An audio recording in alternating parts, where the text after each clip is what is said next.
Shapiro and his organization, the Daily Wire, have announced that the phrase Christ is King is now considered anti Semitic. This is just a day after they kicked out Candace Owens from the organization for allegedly making anti Semitic remarks. Here is a tweet by the CEO of the Daily Wire, Jeremy Boring, explaining why the term Christ is King is anti Semitic. He had to do a lot of mental jujitsu, but basically the crux of his argument is he used the example where a shovel can be used to unalive someone.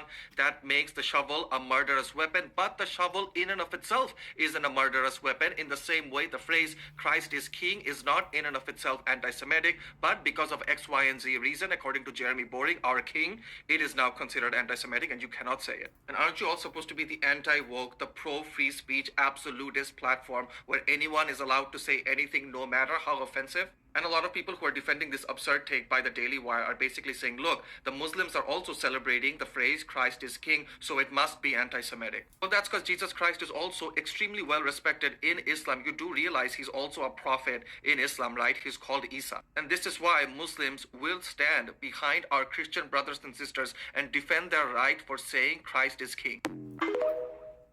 For those Christians who do not know, there is currently a bill in the Senate House that is going to make some of the things that you say, some of the aspects of your Bible, to be anti-Semitic.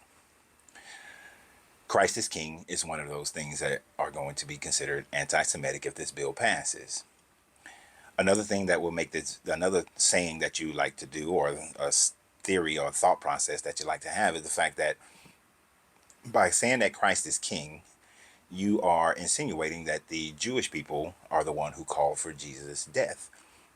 Clearly, your Bible says that when Pontius Pilate said that I will give you one of your people back between Barnabas and Yeshua, then the people chose Barnabas instead of choosing Yashu.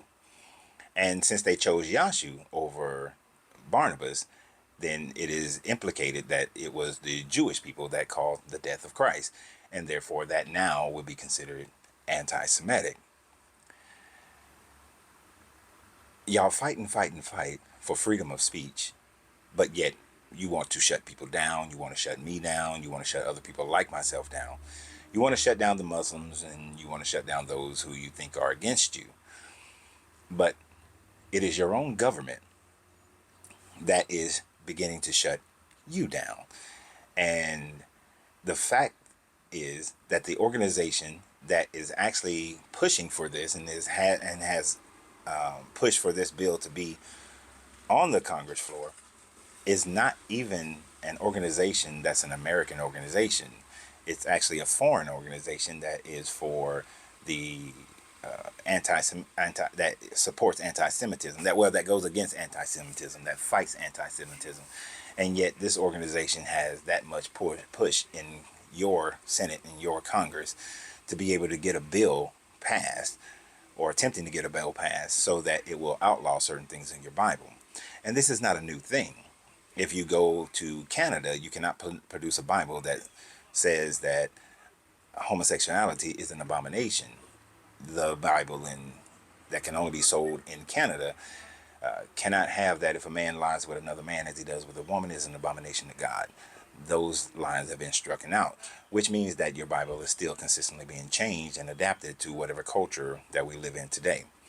But the fact of the matter is, with Candace Owens' recent crossing over into Catholicism and making some anti-Semitic speeches, she is now being kicked to the curb because of this outgrowth of people claiming that being anti-Semitic is wrong, to which it is wrong if it is true. But in most cases, we're not looking at something that is true. We're looking at an opinion of people. And in that opinion, they are saying that anything that is said against Israel or the people of Israel is considered anti-Semitic. So when you participate in any type of protest, or you are just simply going to your church and saying that Christ is King and that they chose Barnabas over Yashu, then you are now anti-Semitic. And I'm really curious as to what Christians, what you're going to do about it, not what you're going to say about it. because many of you are going to come onto this post and you're just going to repost and say Christ is King, Christ is King, Christ is King, Christ is King, Christ is King, Christ is King. You're going to say that over and over and over again as your method of defiance. But if this bill were to be passed, then that will then become a criminal offense on a federal level. Are you going to still stand for it? Are you willing to now go and protest, or are you willing to do something in the now to stop them from being able to quell your freedom of speech and your freedom of religion? But just know that when you do that, you're also supporting the fact that people like me can come on here and say what I choose to say as well. It's a double-edged sword, isn't it? Well, y'all have a great day. And remember always, you have to free yourself to be yourself, because your greatness is non-negotiable.